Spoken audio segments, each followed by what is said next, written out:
2024 জুলাই এবং আগস্টের বিপ্লবের মাধ্যমে বৈষম্য দূর করার জন্য আন্দোলন করেছিল, জীবন দিয়েছিল। কেন? বৈষম্য থাকবে না, জুলুম থাকবে না, অত্যাচার থাকবে না, অবিচার থাকবে না, মানুষের মধ্যে সাম্যতা, মানবিক মর্যাদা, সামাজিক ন্যায় বিচার প্রতিষ্ঠিত হবে। এই উদ্দেশ্যকে সামনে নিয়ে আমরা ট্যাঙ্কের সামনে, বুলেটের সামনে ঝাঁপিয়ে পড়েছিলাম বৈষম্য দূর করার জন্য। এখানে সাংবাদিক যারা বন্ধু আছেন, জুলাই আগস্টের বিপ্লব কেন হয়েছিল? ওয়ালে ওয়ালে, খাম্বায় খাম্বায়, প্রত্যেকটা জায়গায় তাদের উদ্দেশ্য লেখা ছিল। কিন্তু আমি শিক্ষিত বন্ধু, জ্ঞানী বন্ধুদেরকে প্রশ্ন করতে চাই, আমাকে কোনো খাম্বার মধ্যে, ওয়ালের মধ্যে একটা লিখনি দেখান যে বৈষম্য বিরোধী আন্দোলন হয়েছিল নির্বাচনের জন্য। আমাকে একটা লেখা দেখান আপনারা। এই ছাত্র জনতা আন্দোলন করেছিল যে আমরা একটা নির্বাচন চাই। আমি আজ পর্যন্ত কোনো ওয়ালে, লেখনীতে এরকম লিখনি আমি পাই নাই যেখানে একজন ছাত্র, একজন আন্দোলনকারী শুধু নির্বাচন চাই এরকম কোনো কথা লেখেন নাই। সেখানে শুধু নির্বাচন নির্বাচন করে চিল্লাইতেছেন কেন? কারণটা কি? এটা তো জুলাই বিপ্লবের উদ্দেশ্য না। কোনো জায়গায় লেখা নাই আমরা নির্বাচন চাই। কি লেখা ছিল? সাম্যতা চাই, মানবিক মর্যাদা চাই, মানুষের অধিকারকে প্রতিষ্ঠিত করতে চাই, ন্যায় বিচার প্রতিষ্ঠিত করতে চাই, জুলুম থাকবে না, অত্যাচার থাকবে না, যেখানে থাকবে না ধর্ষণ, স্বামীকে বেঁধে রেখে তার স্ত্রীকে ধর্ষণ করা হবে না, চাঁদা না দেওয়ার কারণে মাঠ থেকে যুবককে তুলে এনে হত্যা করা হবে না, গণভাবে ছাত্ররা আমার কোনো বোনকে আর ধর্ষণ করবে না, চাঁদা দেওয়ার জন্য, চাঁদা না দেওয়ার জন্য বাংলাদেশের বুকে কোনো মানুষকে পাথর মেরে হত্যা করবে, এর জন্য বাংলাদেশ মানুষ আন্দোলন করে নাই। ব্যবসায়ী চাঁদা দিতে হবে, নয়তো ব্যবসা করতে পারবে না, দোকান বন্ধ করে দিবে, ব্যবসায় প্রতিষ্ঠান বন্ধ করে দিবে, তাকে জীবন দিতে হবে, তার মেয়ে বিবাহ না দিলে বাবাকে হত্যা হতে হবে। এর জন্য বাংলাদেশের মানুষ জীবন দেয় নাই।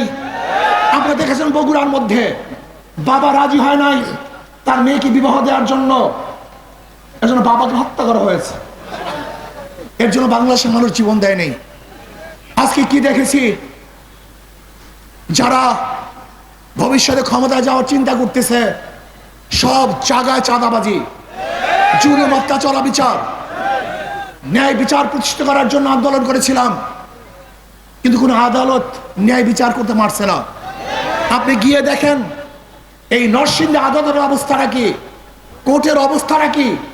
সেখানে একদল মানুষ গিয়ে চাপ প্রয়োগ করে অমুকের ব্যাপারে কোনো উকিল দাঁড়াতে পারবে না, এমনকি বিচারককে প্রেসার ক্রিয়েট করে অমুকের পক্ষে রায় দিতে হবে। যদি এখনো বিচারালয় স্বাধীন না থাকে তাহলে এই আন্দোলন সাকসেস হয় নাই, যুদ্ধ শেষ হয়ে যায় নাই। আবারও যুদ্ধ করতে হবে, আবারও সংগ্রাম করতে হবে, আবারও মাঠে নামতে হবে, জুলুম, অত্যাচার, অবিচার, খুন, ধর্ষণকে বন্ধ করতে হবে, মানুষের অধিকারকে ফিরিয়ে দিতে হবে। এক গাঁজাওয়ালা আমাকে প্রশ্ন করেছে, হুজুর ইসলাম ক্ষমতায় আসে আমার গাঁজার অবস্থাটা কি হবে? ব্যক্তি গাঁজা সেবী। আমি বললাম, বাবা তুমি কি মসজিদে গিয়ে গাঁজা সেবন করতে পারো? বলে না। আমি বলি কেন? বলে পরিবেশ নেই।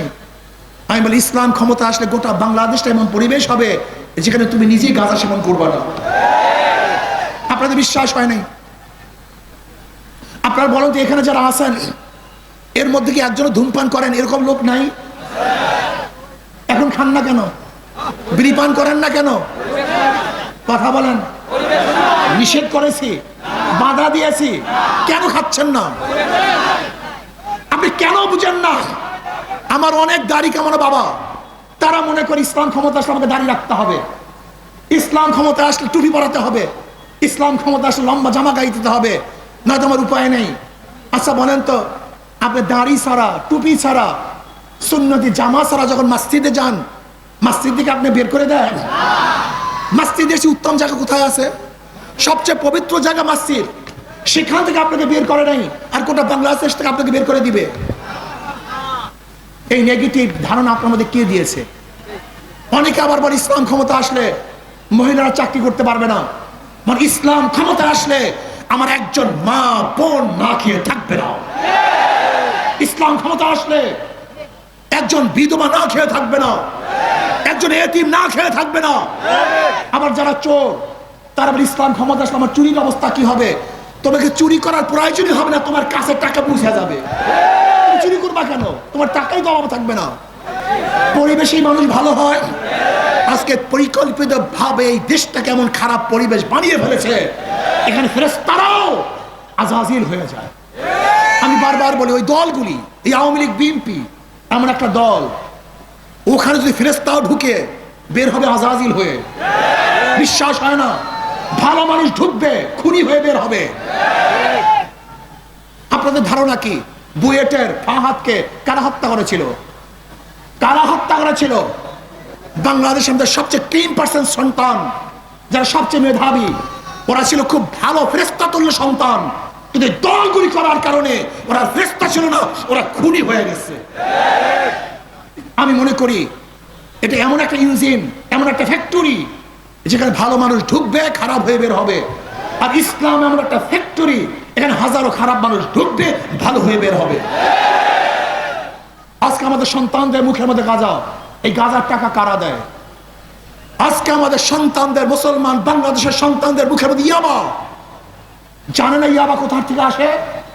আপনারা দেখেছেন স্বরাষ্ট্র উপদেষ্টা বলেছেন ফেন্সিডিল তৈরি করে পাশের কান্ট্রি, ওরা খায় না, সব আমাদের দেশে পাচার করে, আমাদের সমস্ত সন্তানদের হত্যা করার জন্য, ধ্বংস করার জন্য। এত মাদক কেন? এত গাঁজা কেন? এত নেশা কেন?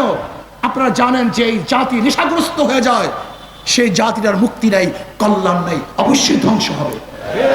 পরিকল্পিতভাবে ওদের পিছনে নামাবার জন্য আজকে আমাদের সন্তানকে নেশা ধরানো হচ্ছে। যারা ক্ষমতায় যেতে চান, একটা যৌক্তিক কথা উপস্থাপন করেন, আপনাদের ভোট দিবে কেন? একটা যৌক্তিক কথা উপস্থাপন করেন, দলিল দেন। আপনারা কি বলে মানুষের কাছে যাবেন ভোট চাওয়ার জন্য? আমাকে বলুন তো। বলতে পারেন জিয়াউর রহমান সাহেব এইটা ছিলেন, সেইটা ছিলেন, সেইটা ছিলেন। হ্যাঁ, 91-তে জিয়াউর রহমান সাহেব ভালো ছিলেন বিদায়ী আপনাকে ক্ষমতায় নিয়েছিল, কিন্তু 96 পর্যন্ত থাকতে পারেন নাই কেন? আবারও দ্বিতীয়বার আপনাদের পরীক্ষা করছে, 2001-এও আপনাদের ক্ষমতায় নিয়েছিল জিয়াউর রহমান সাহেবের ভালোর কারণে, কিন্তু এরপর আসতে পারেন নাই কেন? তার মানে জিয়াউর রহমান সাহেব ভালো ছিলেন, এর জন্য মানুষ আপনাদেরকে ভোট দিয়েছে, কিন্তু পরীক্ষায় পাস করতে পারেননি, বারবার ফেল করেছেন। এ রাষ্ট্রকে দুর্নীতিতে 3বার চ্যাম্পিয়নশিপ করেছেন, হেট্রিক করেছেন আপনার আমলে। এদেশের খুন ধর্ষণ বেড়ে গিয়েছিল। র‍্যাব কাদের আমলে জানেন আপনারা? বিএনপির আমলে। কেন করেছিল? সন্ত্রাস বেড়ে যাওয়ার কারণে। এই র‍্যাবের কাছে সবচেয়ে বেশি ক্রসফায়ারে মারা গেছে বিএনপির লোকজন। আজকে ক্ষমতা আসতে পারে নাই, রাগ করেন কেন? ফখরুল সাহেব বলেছেন র্যাম্বো ন্যাশন করবেন। ফখরুল সাহেব 2 দিন আগে বক্তব্য দিয়েছে দেশকে র্যাম্বো ন্যাশন করবেন। র্যাম্বো ন্যাশন তো বুঝেন, রং ধনু জাতি, যেরকম রং ধনুর বিভিন্ন রং থাকে কিন্তু একসাথে থাকে। ফখরুল সাহেব বক্তব্য দিয়েছেন র্যাম্বো ন্যাশন জাতি করবেন, যেখানে বিভিন্ন আদর্শের, বিভিন্ন মতের, বিভিন্ন চরিত্র মানুষ থাকবে, সবাইকে নিয়ে রাষ্ট্র গঠন করতে চান। আপনি বলবেন র্যাম্বো ন্যাশন করবেন, আর বিরোধী দলের মুখের মধ্যে, গলার মধ্যে টিপবেন, চাপ দিবেন, হত্যা করবেন, খুন করবেন, কেস দিবেন, তাদের হত্যা করবেন। না, এটা র্যাম্বো ন্যাশন হয় না, এটা জুলুমবাজ হয়, এক নাট্যান্তর হয়, এটা বাদশাহ হয়।